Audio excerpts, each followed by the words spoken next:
ibu-ibu, saudara-saudara kaum muslimin rahimakumullah. Di dalam kehidupan kita sebagai seorang muslim, minimal 5 kali dalam sehari semalam kita mendengar seruan untuk mendirikan solat yang disebut azan. Ada kalimat menarik di dalam kalimat azan itu, yakni seruan hayya 'alal falah, marilah menuju kepada keberuntungan, marilah meraih kemenangan. Seruan ini adalah kecenderungan dari setiap manusia, apapun warna kulitnya. Artinya, setiap orang dalam hidup selalu ingin meraih dan mencari kemenangan. Kemenangan akan melahirkan kepuasan batin, dan kepuasan batin memberikan kebahagiaan. Sedangkan kekalahan melahirkan penderitaan batin, dan penderitaan batin menjerumuskan seseorang di dalam berbagai bentuk kerugian. Jikalau inilah seruan azan, maka masalahnya ialah apa yang menyebabkan kita meraih kemenangan. Al-Quranul Karim memberikan tuntunan dan ajaran kepada kita bahwa orang-orang yang memperoleh kemenangan itu tidak lain adalah orang-orang yang bertakwa. Hanyalah mereka yang bertakwa kepada Allah Subhanahu wa ta'ala pada akhirnya akan tampil sebagai pemenang. Lalu siapa orang yang bertakwa itu? Dijelaskan dalam awal-awal Al-Baqarah, orang yang bertakwa yang akan meraih kemenangan. Pertama, allazina yu'minuna bil ghaib, yaitu orang-orang yang beriman kepada yang gaib, percaya bahwa ada alam yang gaib, alam yang abstrak, alam yang tidak bisa dijangkau oleh salah satu daripada panca indera kita. Mereka percaya dan beriman kepada adanya malaikat, beriman kepada adanya iblis dan jin, beriman kepada adanya alam kubur, beriman kepada adanya alam mahsyar, beriman kepada adanya alam akhirat, beriman kepada adanya surga dan neraka. Beriman bukan cuma sekedar beriman dalam ucapan bibir saja, tetapi beriman yang nilai iman itu mampu mewarnai gerak dan gaya hidupnya. Iman yang meresap sampai ke tulang sumsum, kemudian memberikan dampak positif di dalam kehidupan manusia. Alam, kita tahu, adalah sesuatu yang selain Allah, dan Allah bukanlah alam. Apapun namanya selain daripada Allah, itu adalah alam. Alam pada hakikatnya terbagi menjadi dua. Ada alam syahadah, alam nyata, alam konkret, alam yang bisa dijangkau oleh salah satu indera kita. Kemudian ada alam ghaib, alam yang tidak bisa dijangkau oleh panca indera kita, alam metafisika, alam abstrak, alam yang wajib kita imani keberadaannya. Kita percaya bahwa malaikat itu ada, kita percaya kepada jin, bahwa jin itu ada, kita percaya kepada adanya iblis dan setan. Bukan percaya kepada iblis dan setannya, percaya bahwa iblis dan setan itu ada. Itu termasuk salah satu daripada sifat orang yang bertakwa kepada Allah.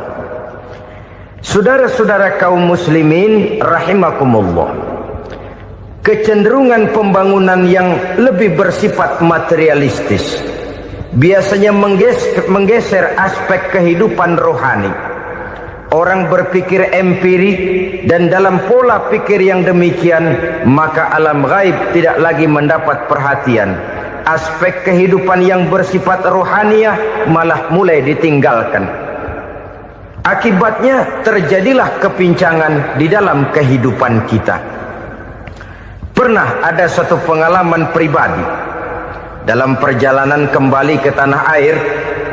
Dalam pesawat di sebelah kanan saya duduklah seorang Jerman namanya Heiner Simonsen. Iseng saya ajak kenalan, saya ajak ngobrol, saya tanya dia. Saya bilang, Mas Heiner ini, kalau pesawat yang kita tumpangi ini jatuh ke bawah, kira-kira apa yang bakal terjadi, Mas? Dia bilang, kita semua akan mati. Begitu? Iya. Oke. Apa itu mati? Tanya saya. Dia bilang, untuk tahu apa itu mati, kita harus tahu lebih dahulu apa itu hidup. Saya pikir nih bule bisa ngomong juga. Baiklah kata saya. Apa hidup menurut Anda itu?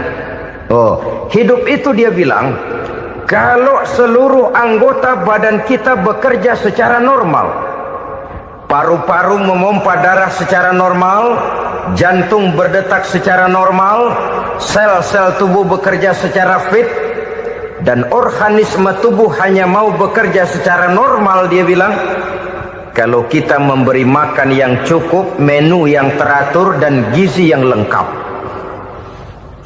Saya bilang, kesimpulannya apa, Ner? Dia jawab, hidup adalah dari tangan ke mulut. Life is from the hand to the mouth, kata dia. Hidup adalah dari tangan ke mulut. Jadi masalah hidup tidak lebih daripada masalah isi perut.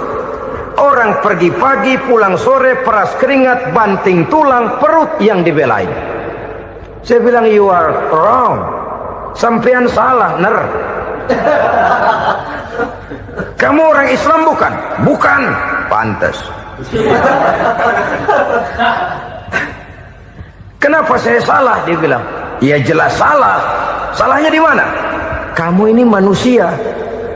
Kalau hidup cuma dari tangan ke mulut, saya bilang, kambing di kampung saya juga begitu pikirannya, Ner. Itu kambing di kampung saya, asal perutnya kenyang, sudah hidup dia. Perkara besok bagaimana, lusa prospeknya macam mana, bulan depan ada apa, kambing nggak pernah mikir. Di kampung saya kambing juga pikirannya begitu. Kamu Kristen ya? Tadinya. Loh kok tadinya, lalu apa sekarang kamu ini? Dia bilang, sekarang saya netral. Saya tidak beragama, tapi saya percaya kepada Tuhan sebagai pencipta alam. Saya ingat benar dia bilang, I haven't any religious, but I believe to God as the creator of the world. Kenapa bisa netral begitu, Ner? Habis saya bingung katanya. Islam bilang Islam baik, Kristen bilang Kristen baik, Hindu Buddha bilang Hindu Buddha baik, semua agama baik. Saya netral sekalian, nggak beragama. Yang penting saya percaya kepada Tuhan. Saya bilang, Ner, kamu ini kayak orang mau beli celana, lalu bingung. Yang satu bilang Levi's bagus, yang satu bilang Blue Jean hebat, yang satu bilang Wool England hebat. Celana ini hebat, celana itu bagus, celana ini hebat. Semua celana bagus, kamu bingung. Akhirnya netral, tidak pakai celana. Itu juga salah.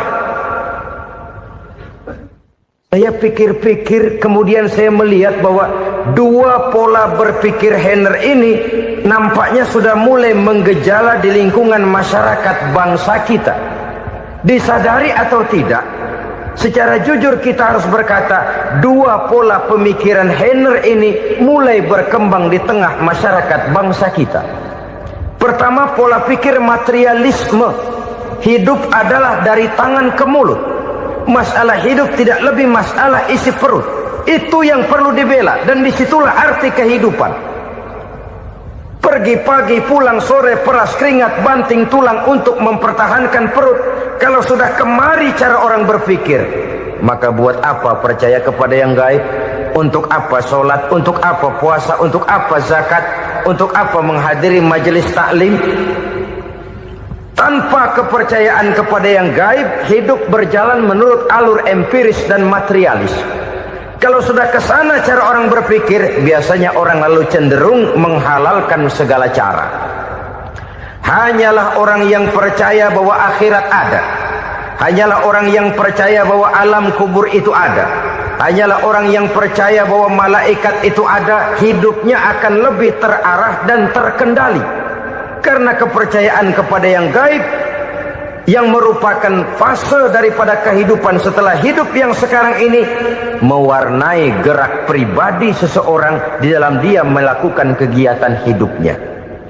Pola berpikir materialisme, disadari atau tidak, mulai menggejala di lingkungan masyarakat bangsa kita. Hidup tidak lebih dari urusan tangan ke mulut, mulut ke tangan, tangan ke mulut. Asal perut sudah kenyang, hiduplah sudah. Perkara bagaimana prospek hari yang akan datang, bagaimana akhirat, tidak jadi persoalan. Ini yang oleh Nabi diperingatkan, ad-dunya sijnul mu'min wa jannatul kafir. Dunia adalah penjara bagi orang beriman dan surga bagi orang kafir. Dulu di zaman Belanda hadis ini pernah disalah tafsirkan, disalah artikan, digunakan sebagai senjata untuk mengkebiri dan membuat impoten umat Islam. Sudahlah umat Islam gak usah macam-macam, kata Belanda. Dunia ini kan penjara buat orang Islam, surga buat orang kafir. Di penjara jangan bertingkah.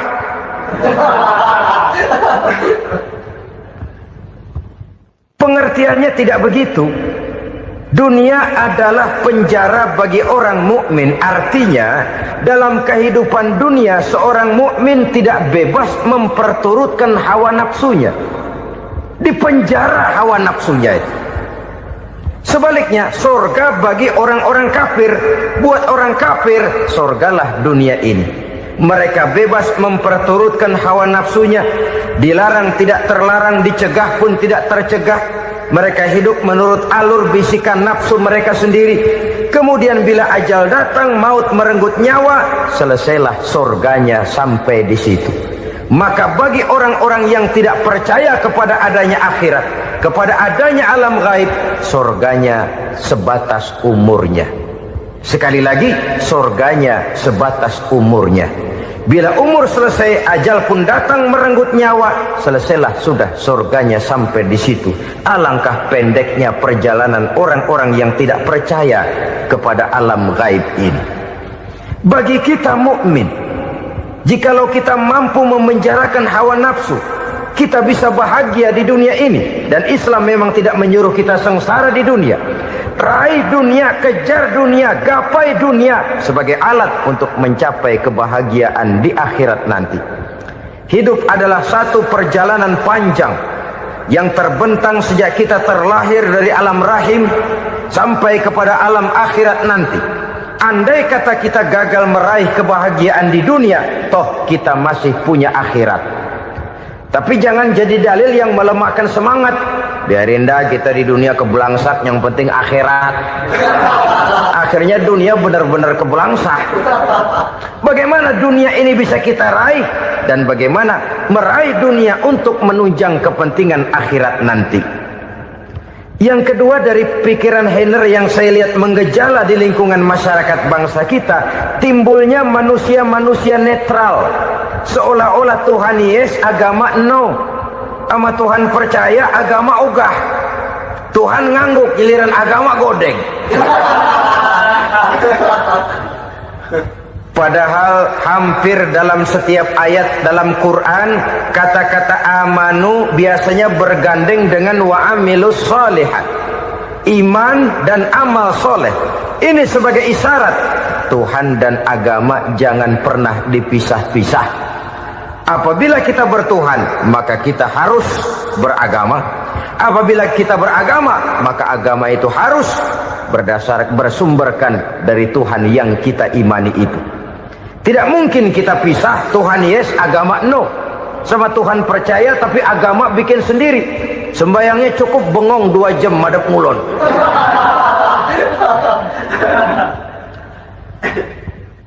Saudara-saudara kaum muslimin rahimakumullah.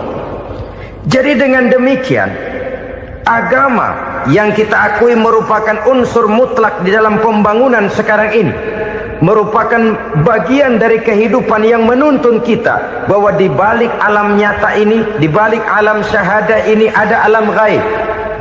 Dan mudabbir, murabbi, yang mengatur, yang menguasai, yang memelihara, baik dia alam nyata, baik dia alam gaib, tidak lain adalah Allah Subhanahu wa ta'ala.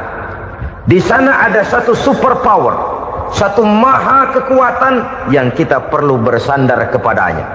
Sebagai makhluk nyata yang hidup di alam nyata, berbuatlah secara nyata sebagaimana harusnya kita berbuat. Karena Islam jelas bukan agamanya orang pemalas.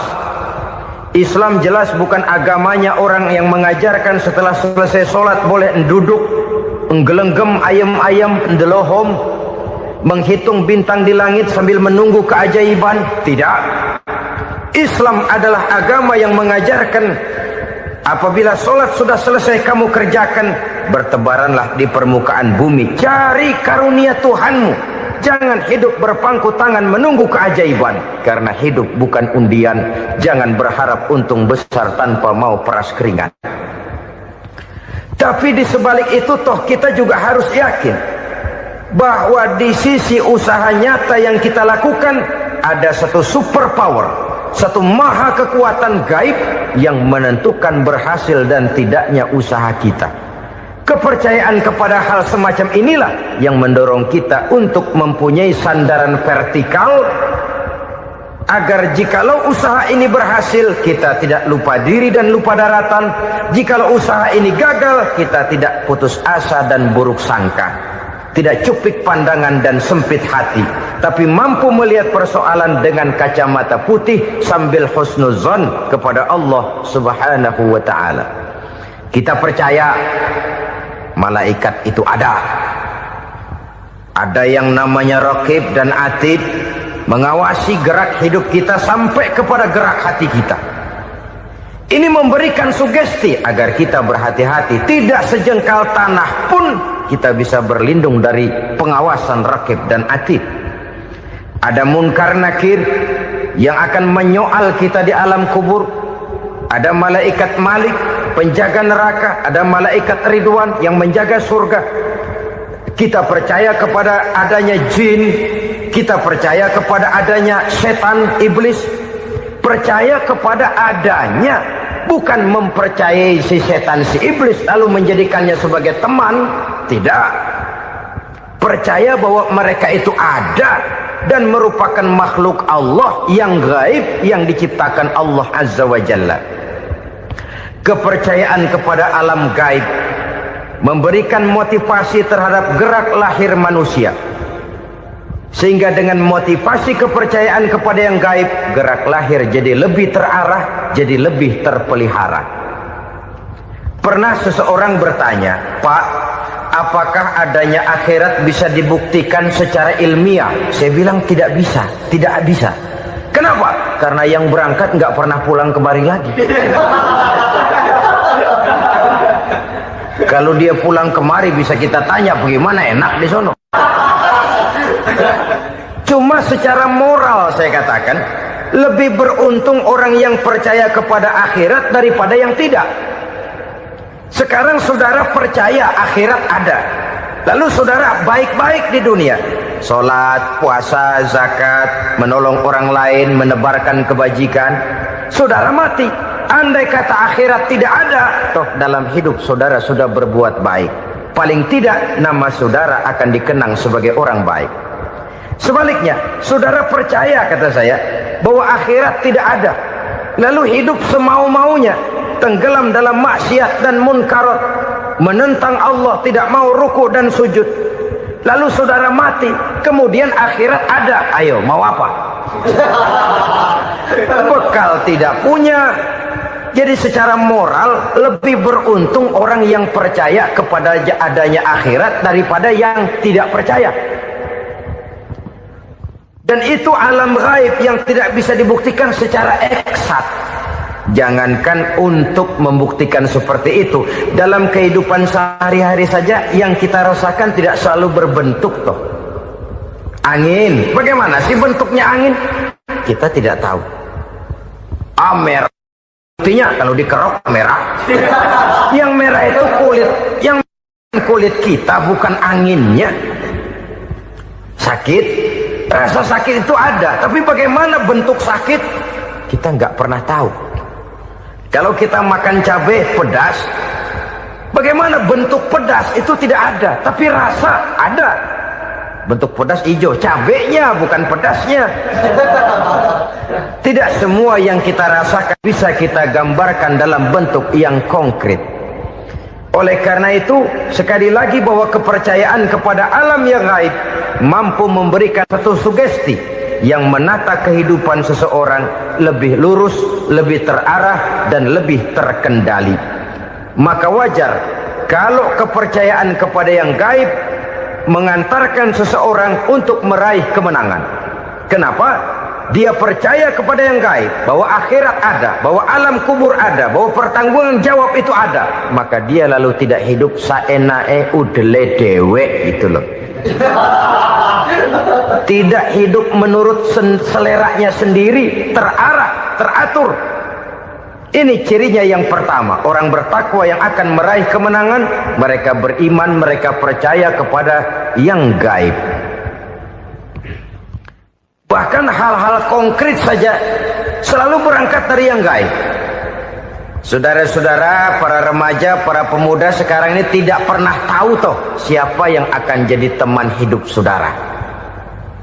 Kita bisa saja ngerancang, mentargetkan, tapi toh akhirnya yang namanya jodoh bukan kekuasaan kita. Rezeki di luar kemampuan kita. Begitu juga ajal, maut, jodoh, ajal adalah contoh-contoh konkret bahwa pada akhirnya yang gaiblah yang menentukan. Bertahun-tahun ngelancong, emang jodoh seret nggak jadi.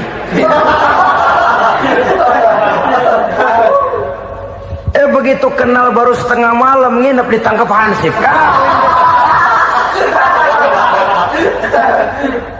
Hal-hal semacam itu kadang-kadang kita berpikir suuzon, gilet, perempuannya cakep banget, lakinya rebek amat. Memang begitulah jodohnya.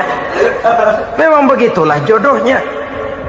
Saudara hadirin ma'asyiral muslimin yang saya hormati, jadi hal-hal yang konkret saja kita yakini sepenuhnya ditentukan oleh satu superpower yang gaib itu tadi. Dari sanalah segala ketentuan itu berangkat dan kesanalah segalanya akan kembali. Maka kepercayaan kepada yang gaib meluruskan gerak hidup seseorang dan itu akan mengantarkan dia kepada meraih kemenangan. Satu. Yang kedua, wa yuqimuna shalah. Orang bertakwa yang akan meraih kemenangan itu adalah orang-orang yang mendirikan sholat. Kenapa sholat mengantarkan orang untuk meraih kemenangan? Yang jelas, inna sholata tanha anil fahsya'i wal munkar.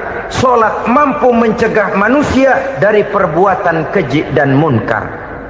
Banyak filsafat hidup yang terkandung di dalam sholat ini. Sejak kita wudhu sampai kita menghadap ke arah kiblat, sampai kita melakukan gerak-gerak sholat, bacaan-bacaan yang ada di dalam sholat, lalu sampai kepada mengucapkan salam. Banyak filsafat hidup yang terkandung di dalam sholat. Umpamanya saja, setelah takbiratul ihram mulai kita dengan sholat dalam posisi berdiri, diajarkan dalam kitab-kitab fikih agar kita melihat ke arah tempat sujud. Ini kan filsafat kehidupan. Kalau kamu sholat dalam posisi berdiri, lihat tempat sujud. Jangan sholat mata jelalatan, sebab nanti bisa mengurangi kekhusyuan. Jadi wajar kalau yang dikatakan bahwa yang paling afdol adalah shaf yang di depan. Kenapa? Secara harfiah pengertiannya akan lebih mengundang kekhusyuan. Kenapa? Kalau kita di shaf paling depan di masjid umpamanya paling banter kita lihat tembok. Tapi kalau kita shaf di tengah atau di belakang, orang-orang di depan kita pun akan kelihatan. Yang bajunya loreng, yang bajunya genggang, yang bajunya macam-macam. Kita lihat, kadang-kadang kita pikirin, ada yang bajunya bolong. Kita sholat tapi dalam hati, nih orang bajunya robek yang nggak tahu apa. Ada saja hal-hal yang mengusik kekhusyuan kita. Oleh Oleh sebab itu diajarkan dalam posisi berdiri, lihat, arahkan pandangan matamu kepada tempat sujud. Ini kan filsafat kehidupan. Maksudnya apa? Kalau lagi diri, lihat dong tempat sujud. Kalau udah di atas, ingat dong sama yang bawah. Kalau sudah tinggi, ingat dong dari mana kamu berangkat. Kalau sudah berkuasa, bantu dong yang lemah. Kalau sudah kaya, santuni dong yang miskin. Kalau sudah alim, bimbing dong yang awam. Ini filsafat kehidupan. Dalam posisi berdiri, kau lihat tempat sujud. Ini akan melahirkan kepekaan sosial, di mana seseorang mau tahu kepada orang lainnya. Bagaimanapun kaya kita, tinggi pangkat dan jabatan kita, jikalau hidup hanya untuk kepentingan perut sendiri saja, rasanya belum membawa manfaat di dalam kehidupan kita. Tapi efek yang tertinggi sesungguhnya, solat mencegah manusia dari perbuatan keji dan munkar. Perbuatan keji dan munkar, walaupun kelihatannya mendatangkan uang, membawa keuntungan, tapi itu keuntungan semu, keuntungan sementara. Dengan menipu orang lain kita bisa dapat untung, tapi tidak membawa berkah. Dan itu adalah kerugian besar dalam kehidupan kita. Maka untuk meraih kemenangan, harus dimulai dengan membentuk kepribadian yang tegar, memiliki sandaran vertikal yang langsung kepada Allah Subhanahu wa ta'ala. Dan itu hanya bisa kita tempuh melalui jalur ibadah formal yang sudah ditentukan Allah, yakni solat yang 5 waktu. Untuk memperkuat itu, ada solat-solat sunnah, rawatib, nawafil, sebagai terminal-terminal kontrol cadangan untuk memelihara stabilitas temperatur batin di dalam kita berhubungan dengan zat yang maha gaib, yaitu Allah Subhanahu wa ta'ala. Orang sering bertanya, Pak, itu tetangga saya nggak sholat, duitnya nggak habis-habis, Pak. Nggak sholat tapi mobilnya tambah terus. Nggak sholat tapi usahanya makin maju. Tapi di sisi lain ada orang yang rajin sholat, rezekinya butak bener. Anaknya mana kurus, mana korengan. Saudara hadirin ma'asyiral muslimin rahimakumullah. Harus saya katakan bahwa solat memang bukan untuk cari duit. Solat adalah sandaran vertikal kita kepada Allah. Sedangkan soal rezeki itu berkaitan dengan sifat Allah maha pengasih dan maha penyayang. Allah maha pengasih, siapapun dikasih kalau mau usaha. Allah maha penyayang, tidak semua orang disayang oleh Allah Azza wa Jalla. Dan belum tentu banyak harta itu merupakan nikmat. Mungkin juga istidraj. Artinya istidraj itu dikasih tapi diambulin, kalau bahasa Betawinya itu. Dikasih tapi diambulin, itu bukan merupakan nikmat sesungguhnya, lebih merupakan azab dari Allah Subhanahu wa ta'ala.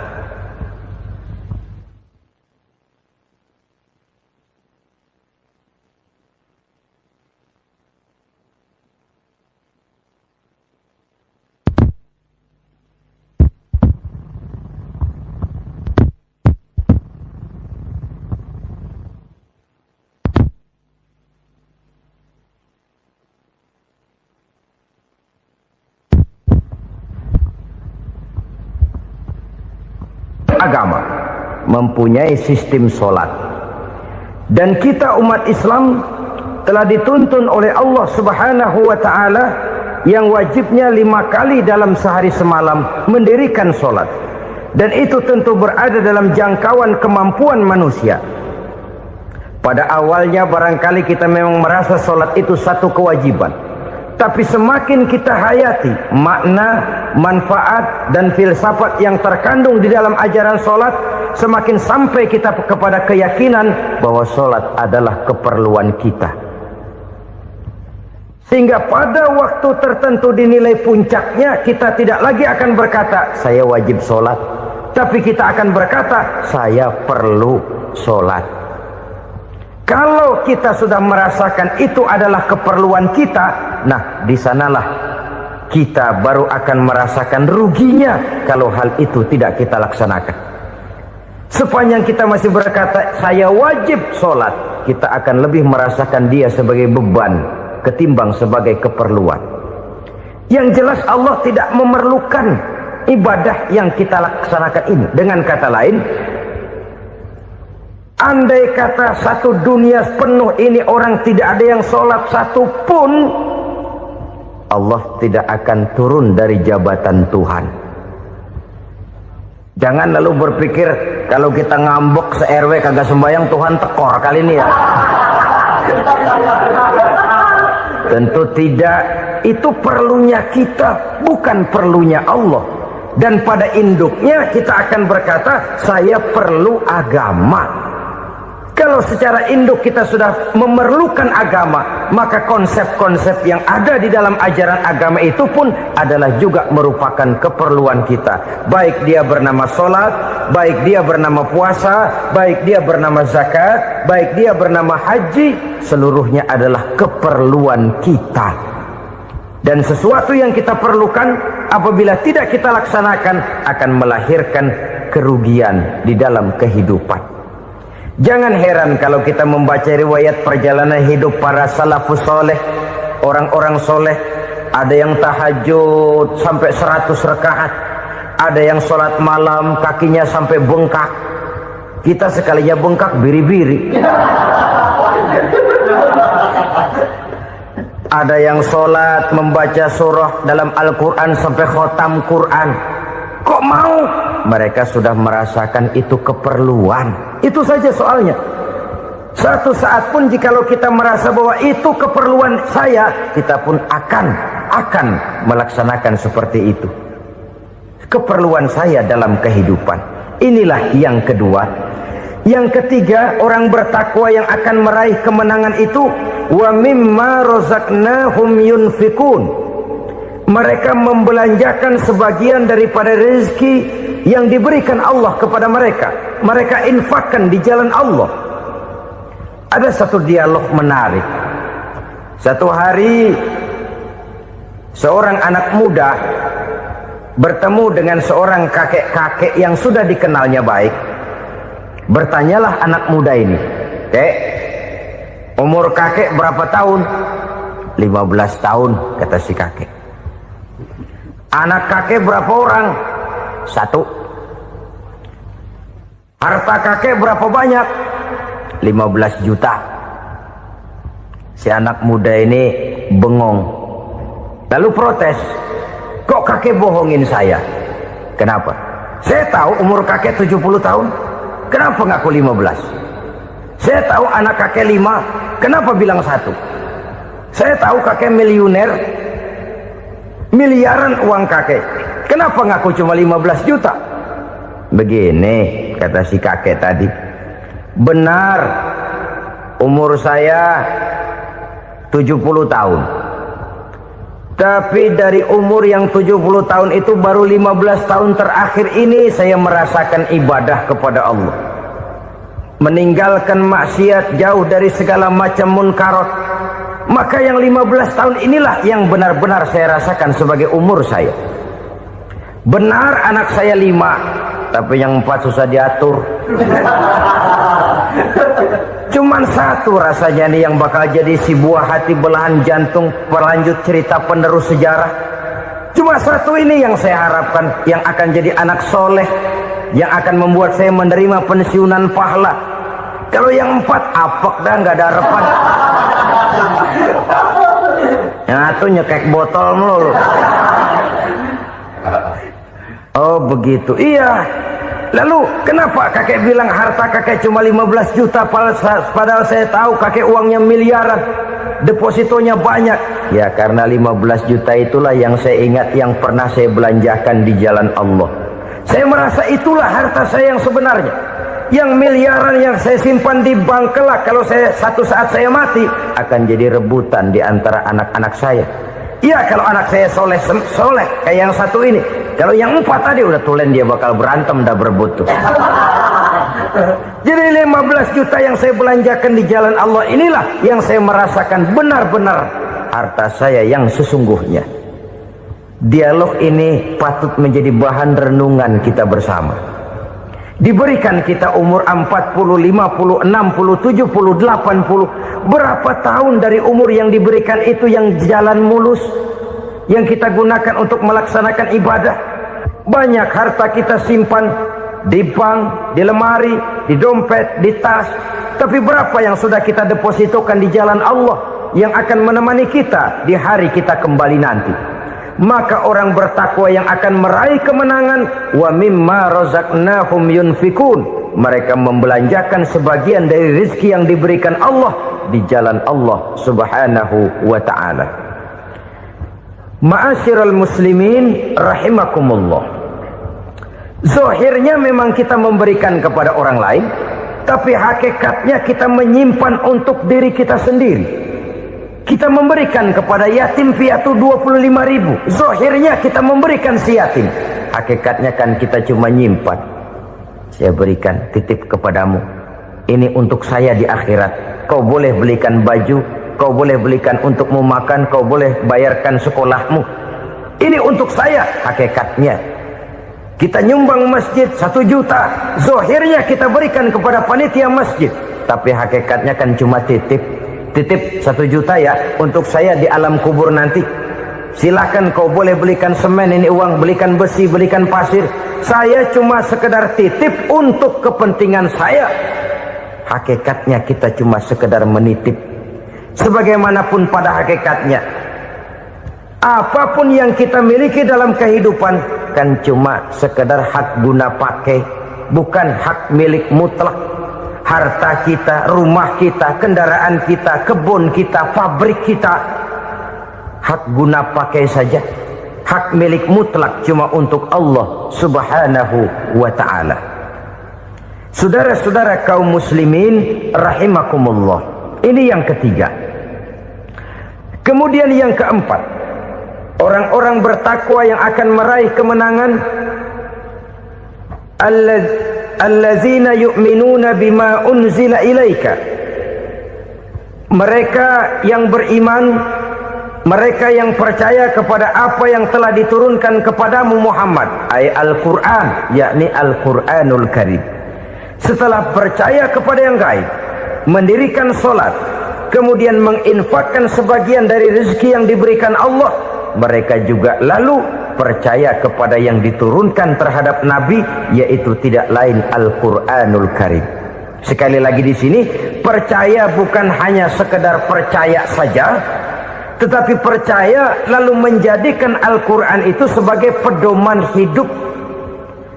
Sebab memang Al-Quran itu adalah GBHM, garis-garis besar haluan muslim. Apa yang harus kita lakukan, apa yang harus tidak kita lakukan, bagaimana mestinya kita bertingkah laku dan berbuat, seluruhnya tercantum di dalam Al-Quranul Karim. Itu sebabnya ketika satu hari Aisyah ditanya bagaimana akhlak Rasul, beliau menjawab, kana Rasulullah sallallahu alaihi wasallam khuluquhul Quran. Akhlak daripada Rasulullah tidak lain adalah Al-Quran.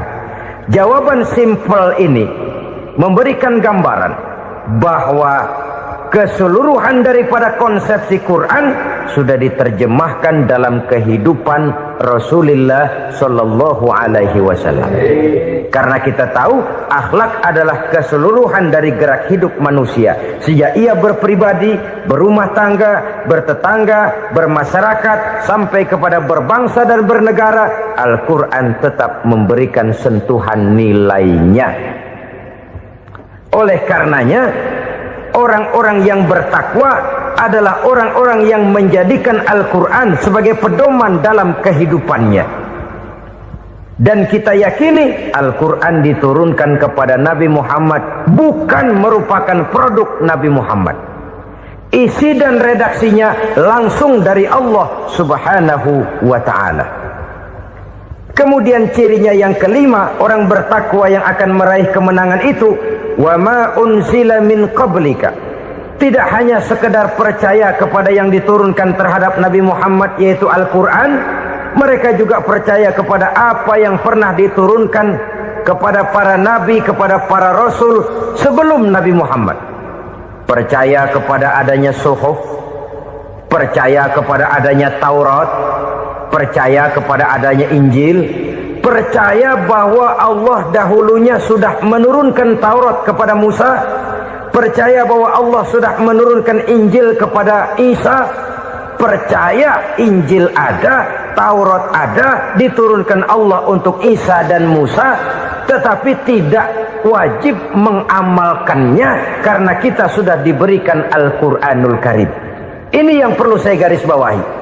Kita percaya Allah telah menurunkan Injil dahulu kepada Isa. Kita percaya bahwa Allah telah menurunkan Taurat dahulunya kepada Nabi Musa. Kadang-kadang ini dijadikan dalih, dikacaukan pengertiannya.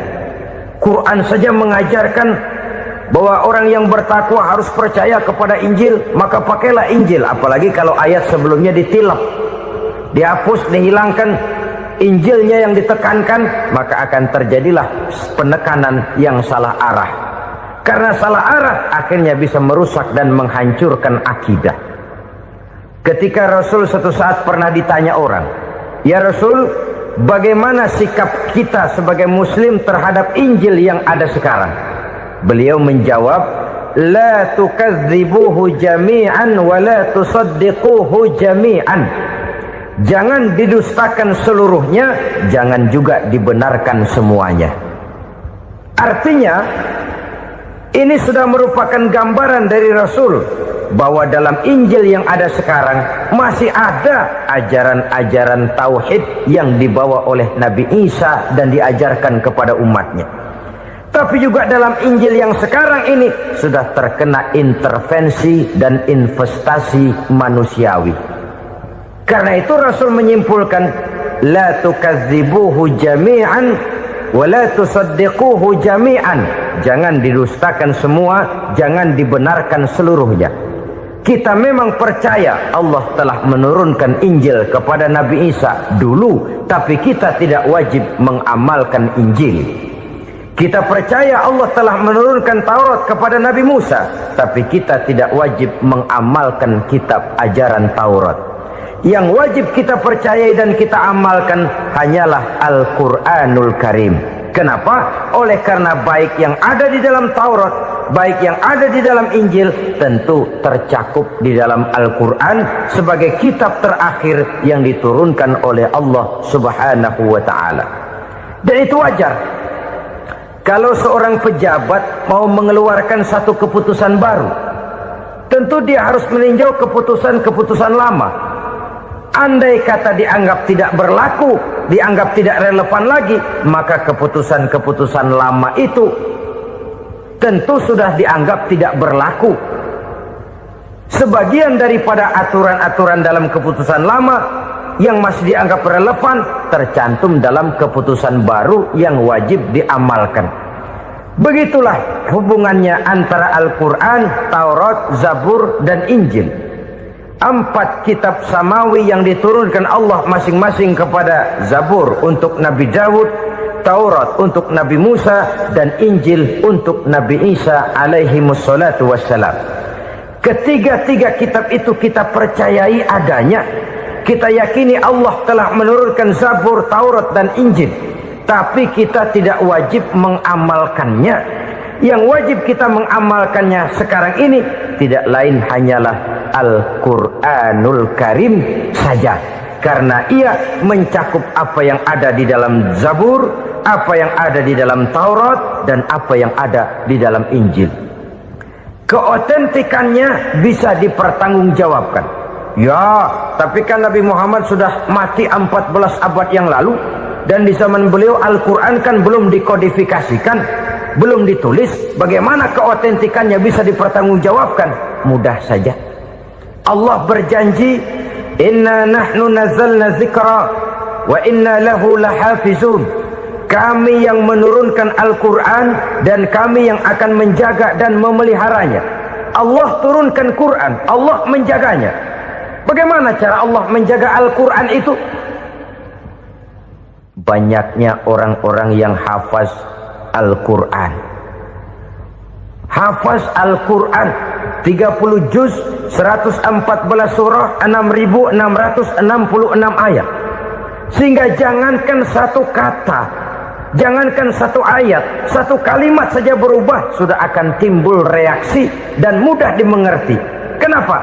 Banyak orang-orang yang hafaz Al-Quran. Sedangkan pada setiap akhir tahun biasanya malaikat Jibril selalu mengadakan checking terhadap ayat-ayat yang diturunkan pada waktu itu. Di zaman Nabi sendiri sudah ada usaha kodifikasi. Dan yang lebih luar biasa lagi, sampai hari ini tidak seorang pun mampu membuat satu ayat saja semacam Al-Quran. Ke bahasa manapun dia diterjemahkan, naskah aslinya tetap ikut. Rujukan dasarnya tetap ada. Berdasarkan itu, maka tidak mungkin terjadi penyelewengan terhadap atau pemalsuan terhadap ayat-ayat Al-Quranul Karim. Kesuciannya, keotentikannya, kemurniannya bisa dipertanggungjawabkan. Ma'asyiral muslimin rahimakumullah. Oleh karenanya, konsepsi dasar daripada ajaran Islam ini memang tidak lain adalah Al-Quran dan Sunnah. Isi daripada agama Islam yang merupakan iman, Islam dan ihsan, konsepsi dasarnya tidak lain adalah Al-Quran dan Sunnah Rasulullah Sallallahu Alaihi Wasallam. Maka yang kita perlukan sekarang ini adalah terjemahan Al-Quran di dalam kehidupan kita. Dengan demikian, maka gaya kehidupan yang lebih Qurani itulah yang kita dambakan. Kita perlu memang terjemahan Quran dalam bahasa Inggris, dalam bahasa Belanda, dalam bahasa Jepang, tapi yang lebih kita perlukan adalah terjemahan Quran di dalam kehidupan kita. Konsekuen, tidak memanipulasi, ringan sama kita jinjing, berat sama kita pikul. Jangan kalau lempengan ayat Quran tuh kira-kira enak diamalin, keras teriakan kita. Giliran kira-kira ayat Quran itu mukul kepala kita sendiri, diam kita. Itu ciri yang pernah disindir Allah dalam awal-awal Baqarah juga. Ciri beragamanya orang yang munafik. Kullama adha'a lahum masyawfi, kata Allah. Wa iza azlama alaihim qamu. Apabila terang mereka jalan, apabila gelap mereka berhenti. Artinya, kalau kira-kira di Islam nguntungin, rame-rame pada teriak Islam.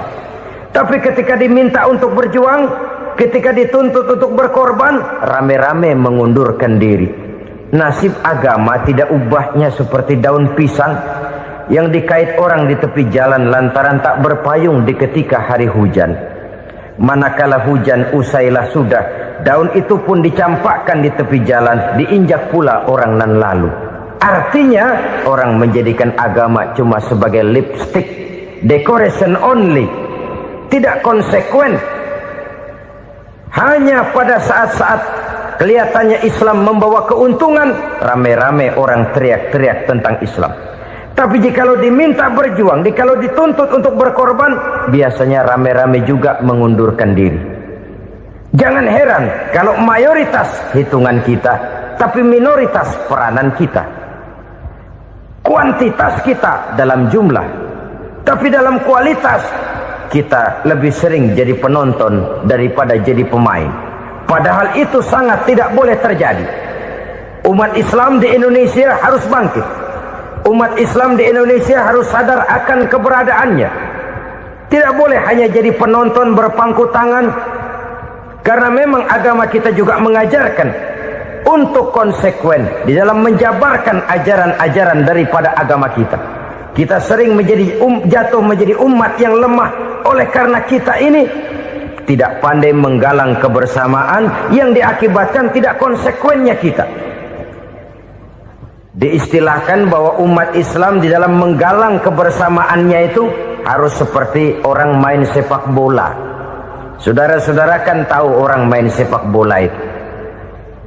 Orang main sepak bola, kalau pertandingan belum dimulai sih silakan saja kumpul di luar lapangan, atur strategi yang baik.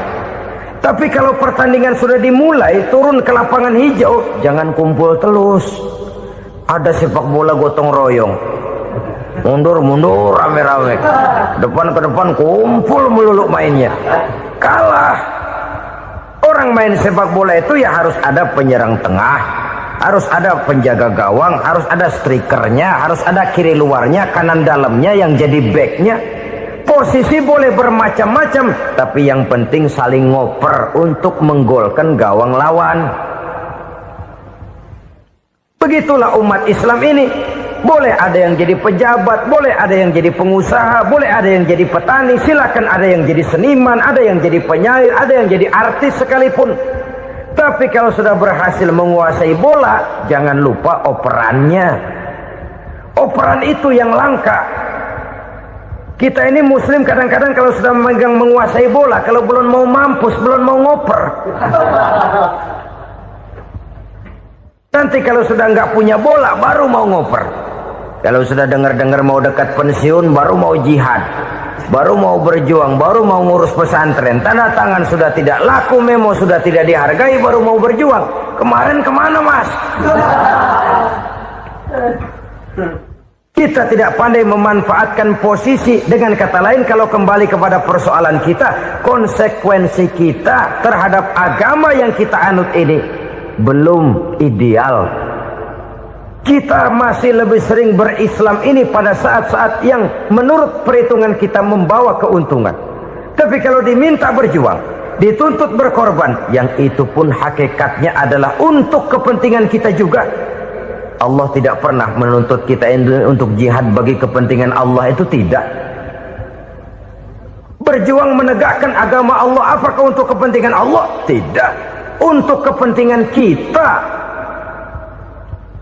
Sebab nilai-nilai jihad itu pada akhirnya akan membawa kita kepada suatu kebahagiaan. Setidaknya kalau tidak di dunia, tentu di akhirat sebagai syahid. Oleh karena itu, pada bagian akhir ini saya ingin mengajak, marilah kita konsekuen. Sekali kita berkitabkan Al-Quranul Karim, mari dia kita jadikan pedoman. Jangan cuma kita jadikan sebagai penghias dinding, pelengkap rumah, bahwa di rumah kita ada Al-Quran, tapi yang baca kecoa. Habis pada bolong tuh Quran.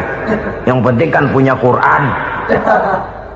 Ditaruh di pintu rumah, biar apa? Biar kuntilanak kagak masuk katanya. Ya apa itu nasib Quran, cuma kerjanya jaga pintu, ngusir kuntilanak, ngusir memedi. Bagaimana kita hidup menurut tuntunan Al-Quran? Kadang-kadang tidak pernah menjadi masalah bagi kita. Maka bagaimanakah Al-Quran akan mungkin membawa keberkahan dalam hidup kalau ajarannya kita injak-injak dalam keseharian kita? Mewujudkan gaya hidup yang lebih Qurani, itulah yang akan kita rintis di dalam kehidupan kita, bertahap, step by step, menurut kemampuan yang ada pada kita. Jika jalan ini tidak bisa kita selesaikan, percayalah akan ada generasi penerus yang akan melanjutkan usaha dan cita-cita mulia itu. Jadi percaya kepada Taurat, percaya kepada Injil, sekadar percaya Allah dahulunya sudah menurunkan itu, tapi kita tidak wajib mengamalkannya. Kenapa? Generasi Injil masa berlakunya sudah kedaluarsa. Taurat masa berlakunya sudah kedaluarsa. Injil pernah berlaku untuk orang Nasrani di zaman Nabi Isa. Taurat pernah berlaku untuk orang Yahudi di zaman Nabi Musa. Setelah generasinya berlalu, datang Rasul penutup yang membawa Al-Quranul Karim. Maka Al-Quran itulah yang berlaku menjadi pedoman sampai hari akhir nanti. Jangan jauh dari Al-Quran, karena apabila ini kita lakukan, maka kita akan kembali kepada satu gaya hidup yang jauh dari tuntunan agama, dan itu artinya kita akan semakin jauh untuk meraih kemenangan. Saudara-saudara kaum muslimin rahimakumullah. Yang keenam, yang terakhir, orang-orang bertakwa yang akan meraih kemenangan itu wabil akhirati hum yuqinun. Mereka percaya, mereka yakin seyakin-yakinnya akan adanya hari akhir, di mana seseorang akan mempertanggungjawabkan seluruh perbuatannya di dalam hidup ini. Dan tidak ada satu perbuatan yang bagaimana kecilnya sekalipun yang tersembunyi dalam pandangan manusia yang tidak akan dibukakan persoalannya di mahkamah Qadi Rabbul Jalil di akhirat nanti. Itulah sebabnya maka percaya kepada akhirat disebut secara khusus. Padahal di awal tadi sudah dijelaskan yu'minuna bil ghaib, percaya kepada alam gaib, dan alam gaib ini termasuk akhirat. Kenapa pada bagian akhir disebut lagi akhirat? Karena ternyata bahwa kepercayaan kepada adanya akhirat merupakan induk dari kepercayaan terhadap adanya malaikat, setan, jin, dan lain sebagainya, dan akan lebih memberikan sugesti dalam kehidupan manusia untuk meluruskan gerak hidupnya. Jikalau satu saat tergerak hati akan berbuat kejahatan, ingin mencuri, sadarlah, awas ada akhirat. Sebab kalau kita cuma teriak awas ada polisi, itu cuma tertunda sementara. Begitu polisi meleng, embat. Kalau kita ingin berbuat jahat cuma berteriak awas ada hansip, cuma sementara ketika hansip itu ada. Tapi kalau ceritanya awas ada akhirat, mau menyeleweng awas ada akhirat, mau berjudi awas ada akhirat, mau mencuri awas ada akhirat. Keyakinan yang akan meluruskan gerak hidup manusia sehingga gerak itu jadi lebih terarah dan terkontrol, tidak merugikan baik diri sendiri, lebih-lebih orang lain. Ternyata bahwa kepercayaan kepadanya adanya hari akhirat sanggup menjadi sumber daya kontrol dari kehidupan manusia sehingga ia tidak terjebak dalam perbuatan maksiat dan munkarat. Saudara-saudara kaum muslimin, inilah saja yang kita bicarakan pada pertemuan kali ini. Semoga Allah subhanahu wa ta'ala memberikan kekuatan zahir dan batin kepada kita untuk dapat meraih kemenangan dengan beriman kepada yang gaib, mendirikan solat, membelanjakan sebagian dari rezeki yang diberikan Allah, percaya kepada Al-Quran, beriman kepada kitab-kitab yang diturunkan sebelum Al-Quran, lalu meyakini adanya hari akhirat. Terima kasih atas segala perhatian, mohon maaf atas segala kekurangan. Usikum wa nafsi bitaqwallah. Wassalamualaikum warahmatullahi wabarakatuh.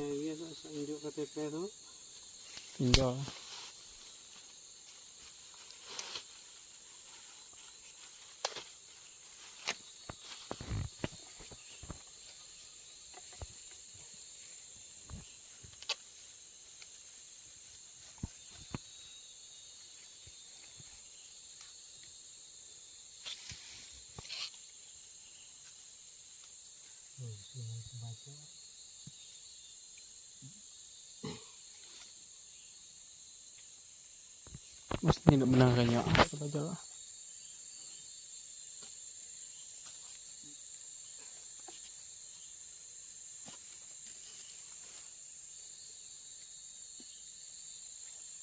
Ini plus nih.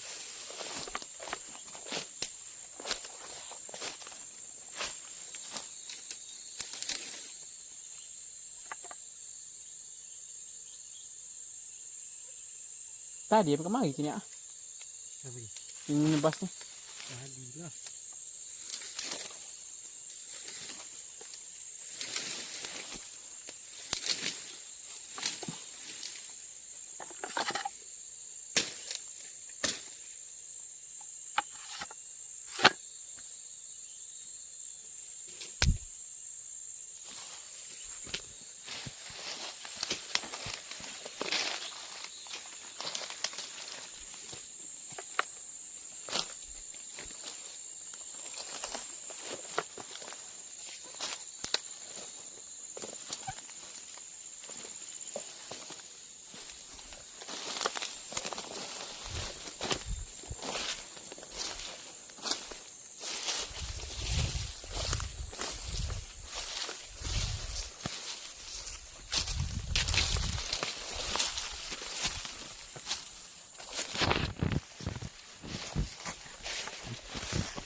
Capai sini. Nginainya. Capai sini dia nginainya.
Benerin air guys.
Vậy